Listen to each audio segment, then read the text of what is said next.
Sidi Ahmad katika kusomesha kwake, ilmu alokuwa akizungumza ya sharia ni chache kuliko ilmu anayoizungumza ya hakika.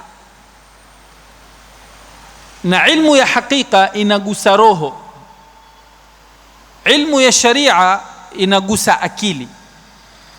Na mtu akichanganya ilmu mbili hizi, huwa akili yake na roho yake yote imepata ukamilifu.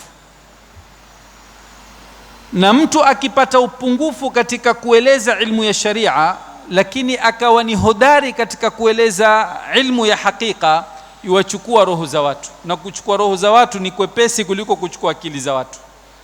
Akili ina mijadala, lakini roho unapozungumza mambo ya safa, mambo ya Mwenyezi Mungu, kwa sababu ruh wanavyosema ni ulwi, yapenda juu.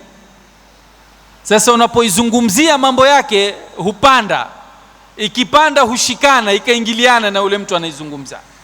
Na hili utaliona ukikaa kwenye majalis ya watu wema, hata kama hatozungumza kwa mdomo wake, lakini kuwepo kwake tu katika majlis, wewe huku kwa kumwangalia waleta tauba, kwa sababu zile ruh zao, hata kama mdomo umezungumza, ruh yafanya nini?